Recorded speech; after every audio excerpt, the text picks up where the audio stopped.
metaphoric, romantic, and literary. Started with metaphoric. The trick. What you thought in the first place was like a spell of the divine princess that leads you run around as an ancient bellman that has woken up all the town, telling the world about your happiness, shouting the solution of all this suffering. Love has survived. But it turned out it was a trick from the black princess as a mirror of disguise to get love's amazing nights.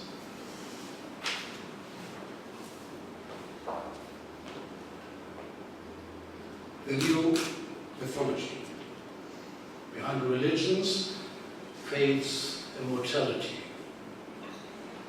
The philosophies losing ideas, old mythologies, images disappear, every being's foundational, abstract. Deeper look, infinity. The world runs blankly. New metaphor, tulip and tulip field. Every man's being, limit. God's energy, form and matter, life and love. Acceptance of the movement. Meditation to the basic form. All power, spirituality, redemption.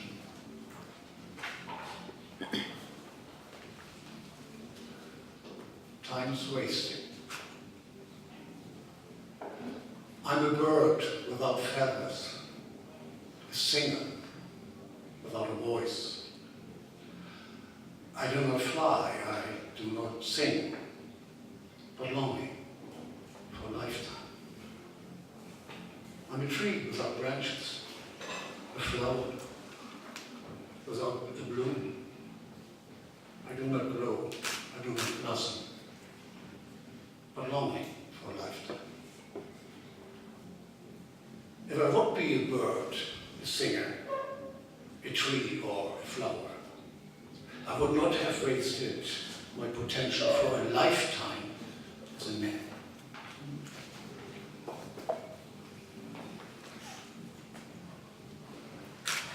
Changing energy. Like as if lightning strikes from the head to the toes, running through your body, that you're wondering if there is anything else left than power. Nevertheless, you will never know whether the door to your heart has opened or your heart is totally gone. Even if you pass planet after planet, you're still wondering about the energy. But soon, it's going to change again. So now we came to the romantic part.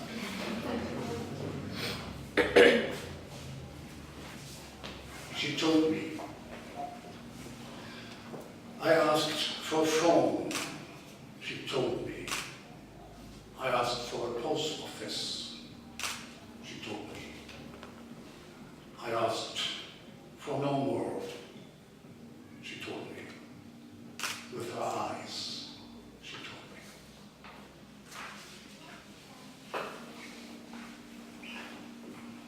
Mesmerizing.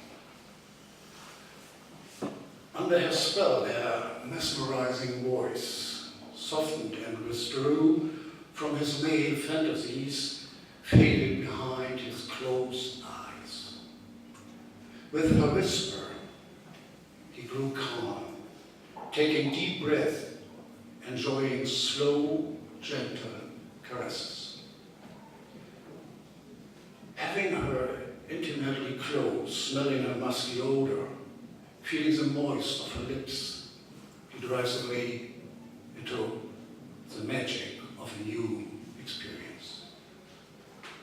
To lay in her arms was a divine pleasure. It made him shivering with ease and impossible to escape. Her hands were gentle but firm. Her voice continued whispering, soft and aware, that he cannot to relinquish control or move or beckon to relax without her explicit order. Heaviness in his limbs as she casts over him the spell of immobility. He was eager for kisses and waiting for taking off to the peaks of heavenly pleasure.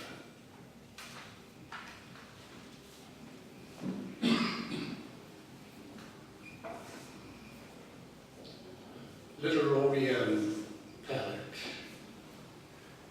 reflecting sunshine on green leaves of a banana tree, shy walls hiding behind curls of lilac bougainville. Yellow-white insisted for attention, the pretty frangipani. The magic of a smile on your pretty face under the blue summer hand. The rosy Rhodian clouds dreaming of you at the Aegean Sea. Summer night. Cloud mountains at the horizon inflamed by a tired sun. Attendants heading home. Talents at the shoreline turning on their lights. Waitresses ready to serve. Later, lovers passing by, whispers in the moonlight, kisses of endearment.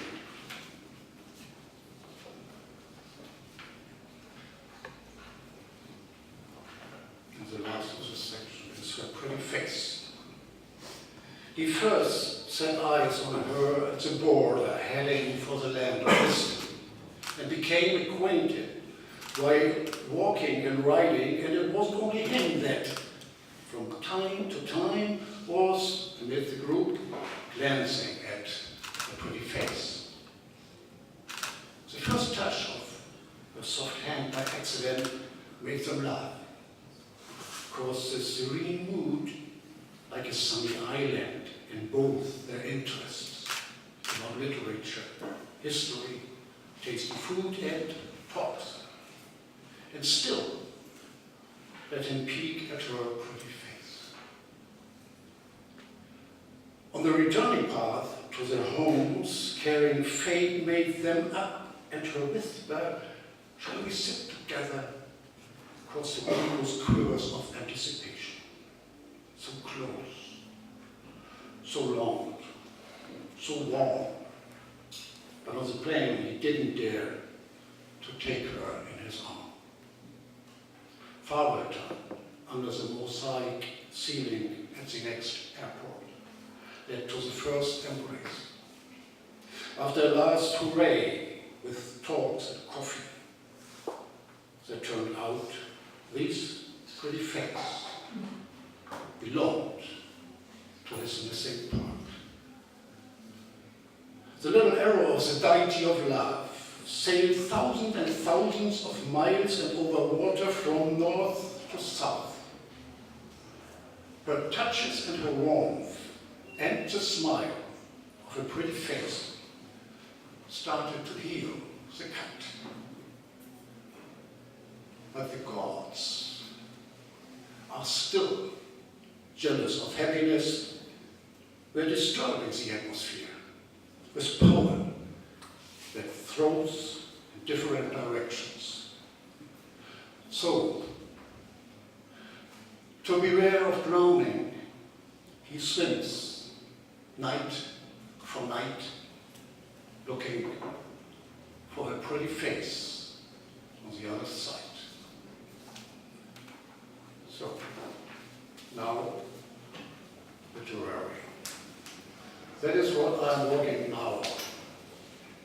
And I have a poem about a book, a writer, and stories of the writer. And you all will know what writer it is when I say the title of the first poem, The Old Man of the Sea. Blue is in the sky and in the water. Yellow tinted the village, the soil looked burned. An old man and a fish, but to nowhere.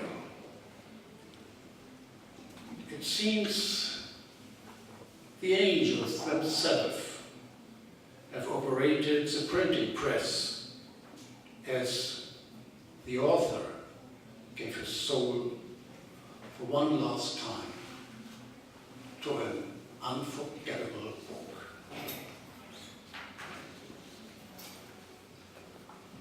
Ernest Hemingway. Like any writer, he found words, constructed sentences, and he puts them on paper, on pages, in books.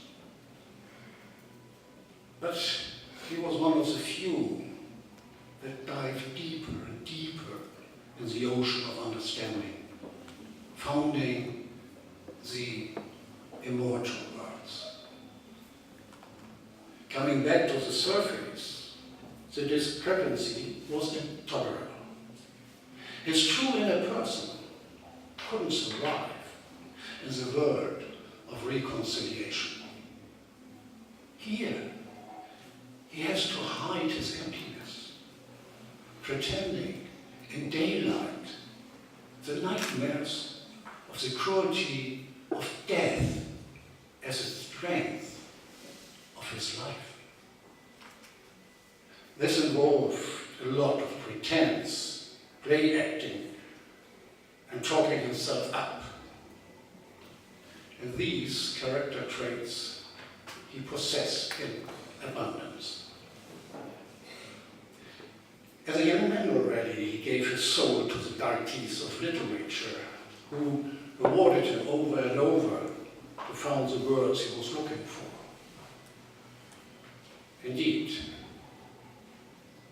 his tragic end would suggest there was a price to pay. The nature and style of his life as a sacrifice for writing.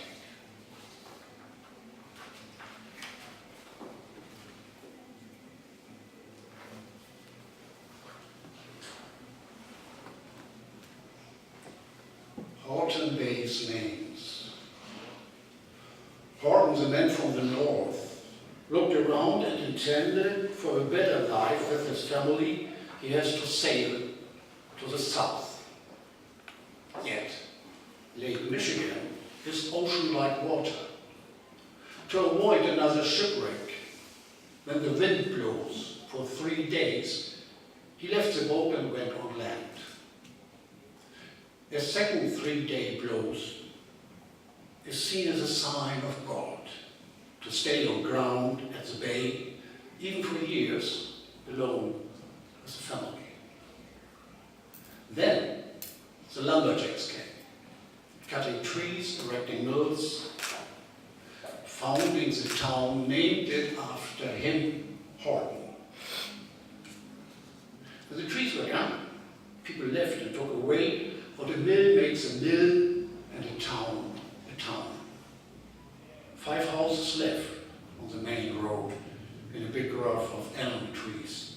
Smiths, Strouds, Dilworth, Hortons, and von Husens, plus the general store and the post office. The blacksmith shop was painted red and faced the school. The road was very sandy.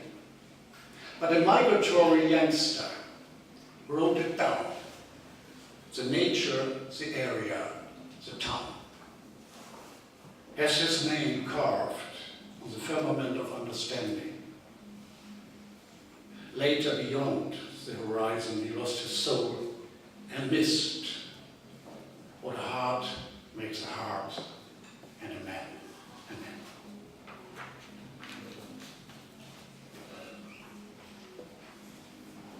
Throughout the river, day by day floating two branches in the shadow of trees, arriving at the mouth of the Superior, moving a story. He was a man after trouts, a wounded mind after a war, black grasshoppers after fire, day by day floating two branches in the shadow of trees. The lyric name, Free the Mind. The man said, call Abba.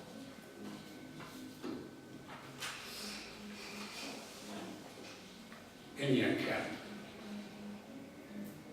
There was a time when settlers invaded the homestead of the Anishinaabe in Michigami, intending to destroy the culture and religion, the life of family and bands, taking with betrayal after betrayal the harmony and breathing. Exploit the natives as workers, bark peelers, berry pickers, stored in Indian camps. Intoxicate them with booze as solution for the lost horizon of hope. Scorn them for the fall into second-class people. Erect a nation on the remains. After one of the 4th of July festivities, a boy traveled home with the parents and friends. All along the way, the driver had to stop to put aside Indians laying on the road.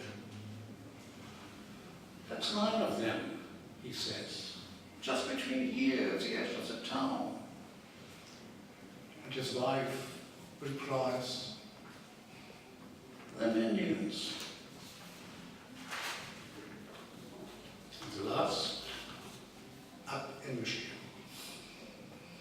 are back from hunting, now cheering, drinking. She is sitting on a kitchen chair, waiting for him, the one she fell in love with. He approaches and kisses her, strokes her breast, says, come on for a walk.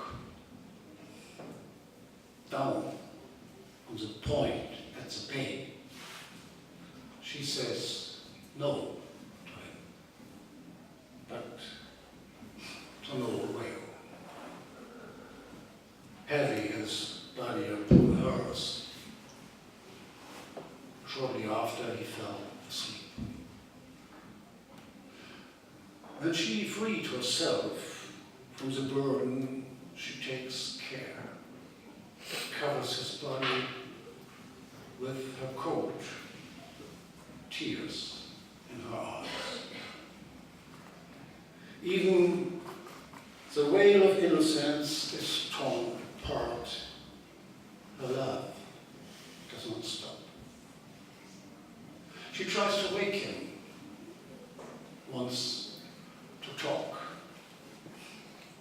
then going away. A cold mist is coming up from the bay.